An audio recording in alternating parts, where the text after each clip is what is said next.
In the office of the President of the United States, we present an address by Dwight D. Eisenhower. This is the farewell address for President Eisenhower, whose 8 years as chief executive come to an end at noon Friday. Mr. Eisenhower has chosen this time for his final speech. Ladies and gentlemen, the President of the United States. Good evening, my fellow Americans. First, I should like to express my gratitude to the radio and television networks for the opportunities they have given me over the years to bring reports and messages to our nation. My special thanks go to them for the opportunity of addressing you this evening. 3 days from now, after half a century in the service of our country, I shall lay down the responsibilities of office as, in traditional and solemn ceremony, the authority of the presidency is vested in my successor. This evening, I come to you with a message of leave-taking and farewell, and to share a few final thoughts with you, my countrymen.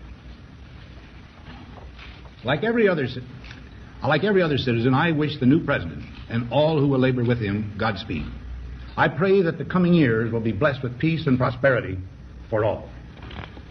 Our people expect their president and the Congress to find essential agreement on issues of great moment, the wise resolution of which will better shape the future of the nation. My own relations with the Congress, which began on a remote and tenuous basis when, long ago, a member of the Senate appointed me to West Point, have since ranged to the intimate during the war and immediate post-war period, and finally to the mutually interdependent during these past 8 years.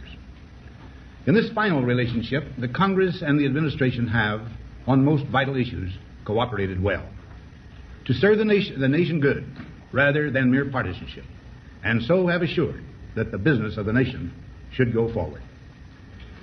So my official relationship with the Congress ends in a feeling, on my part, of gratitude that we have been able to do so much together.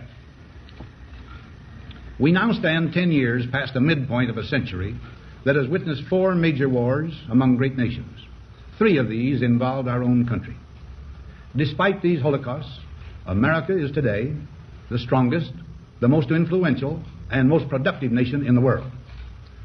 Understandably proud of this preeminence, we yet realize that America's leadership and prestige depend not merely upon our unmatched material progress, riches, and military strength, but on how we use our power in the interest of world peace and human betterment.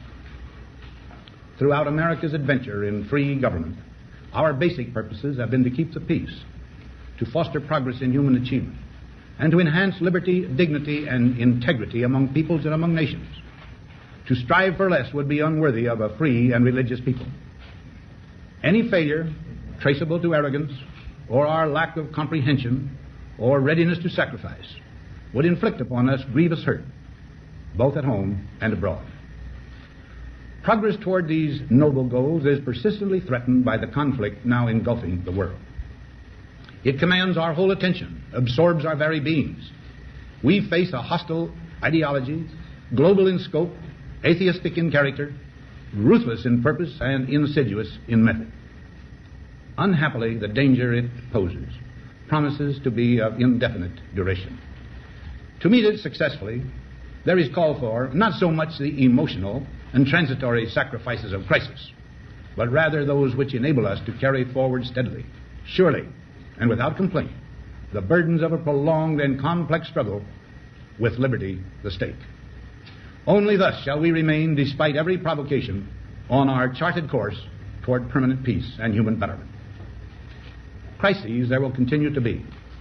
In meeting them, whether foreign or domestic, great or small, there is a recurring temptation to feel that some spectacular and costly action could become the miraculous solution to all current difficulties. A huge increase in newer elements of our defenses, development of unrealistic programs to cure every ill in agriculture, a dramatic expansion in basic and applied research. These and many other possibilities, each possibly promising in itself, may be suggested as the only way to the road we wish to travel. But each proposal must be weighed in the light of a broader consideration, the need to maintain balance in and among national programs. Balance between the private and the public economy. Balance between the cost and hoped-for advantages. balance between the clearly necessary and the comfortably desirable, balance between our essential requirements as a nation and the duties imposed by the nation upon the individual, balance between actions of the moment and the national welfare of the future. Good judgment seeks balance in progress.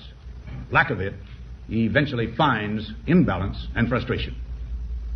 The record of many decades stands as proof that our people and their government have, in the main, understood these truths and have responded to them well in the face of threat and stress. But threats, new in kind or degree, constantly arise. Of these I mention two only. A vital element in keeping the peace is our military establishment. Our arms must be mighty, ready for instant action, so that no potential aggressor may be tempted to risk his own destruction. Our military organization today bears little relation to that known of any of my predecessors in peacetime, or indeed by the fighting men of World War II or Korea. Until the latest of our world conflicts, the United States had no armaments industry. American makers of plowshares could, with time and as required, make swords as well. But we can no longer risk emergency improvisation of national defense. We have been compelled to create a permanent armaments industry of vast proportions. Added to this, 3.5 million men and women are directly engaged in the defense establishment. We annually spend on military security alone more than the net income of all United States corporations. Now, this conjunction of an immense military establishment and a large arms industry is new in the American experience.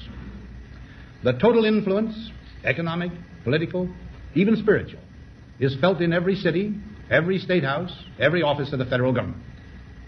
We recognize the imperative need for this development, yet we must not fail to comprehend its grave implications. Our toil, resources, and livelihood are all involved. So is the very structure of our society. In the councils of government, we must guard against the acquisition of unwarranted influence, whether sought or unsought, by the military-industrial complex. The potential for the disastrous rise of misplaced power exists and will persist. We must never let the weight of this combination endanger our liberties or democratic processes. We should take nothing for granted. Only an alert and knowledgeable citizenry can compel the proper meshing of the huge industrial and military machinery of defense with our peaceful methods and goals, so that security and liberty may prosper together. Akin to and largely responsible for the sweeping changes in our industrial military posture has been the technological revolution during recent decades. In this revolution, research has become central. It also becomes more formalized, complex, and costly. A steadily increasing share is conducted for, by, or at the direction of the federal government.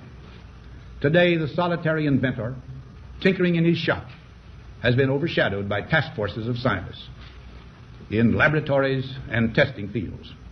In the same fashion, the free university, historically the fountainhead of free ideas and scientific discovery, has experienced a revolution in the conduct of research. Partly because of the huge costs involved, a government contract becomes virtually a substitute for intellectual curiosity. For every old blackboard, there are now hundreds of new electronic computers. The prospect of domination of the nation's scholars by federal employment, project allocations, and the power of money is ever present and is gravely to be regarded. Yet in holding scientific research and discovery in respect, as we should, we must also be alert to the equal and opposite danger that public policy could itself become the captive of a scientific, technological elite. It is the task of statesmanship to mold, to balance, and to integrate these and other forces, new and old, within the principles of our democratic system, ever aiming toward the supreme goals of our free society. Another factor in maintaining balance involves the element of time. As we peer into society's future, we, you and I, and our government, must avoid the impulse to live only for today, plundering for our own ease and convenience the precious resources of tomorrow. We cannot mortgage the material assets of our grandchildren without risking the loss also of their political and spiritual heritage. We want democracy to survive for all generations to come, not to become the insolvent phantom of tomorrow. During the long lane of the history yet to be written, America knows that this world of ours, ever growing smaller, must avoid becoming a community of dreadful fear and hate, and be instead a proud confederation of mutual trust and respect. Such a confederation must be one of equals.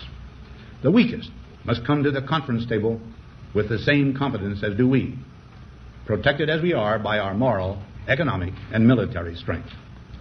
That table, though scarred by many past frustrations, cannot be abandoned for the certainty agony of the battlefield.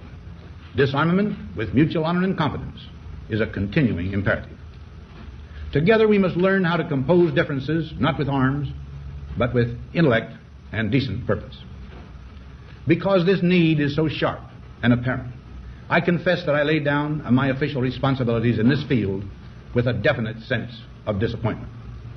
As one who has witnessed the horror and the lingering sadness of war, as one who knows that another war could utterly destroy this civilization which has been so slowly and painfully built over thousands of years, I wish I could say tonight that a lasting peace is in sight. Happily, I can say that war has been avoided. Steady progress toward our ultimate goal has been made, but so much remains to be done.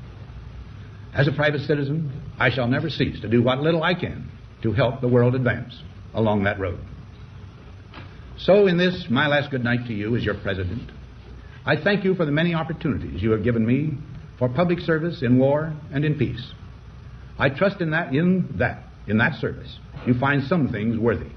As for the rest of it, I know you will find ways to improve performance in the future. You and I, my fellow citizens, need to be strong in our faith that all nations under God will reach the goal of peace with justice. May we be ever unswerving in devotion to principle, confident but humble with power, diligent in pursuit of the nation's great goals. To all the peoples of the world, I once more give expression to America's prayerful and continuing aspiration. We pray that peoples of all faiths, all races, all nations may have their great human needs satisfied, that those now denied opportunity shall come to enjoy it to the full, that all who yearn for freedom may experience its spiritual blessings. Those who have freedom will understand also its heavy responsibility, that all who are insensitive to the needs of others will learn charity, and that the scourges of poverty, disease, and ignorance will be made disappear from the earth, and that in the goodness of time all peoples will come to live together in a peace guaranteed by the binding force of mutual respect and love.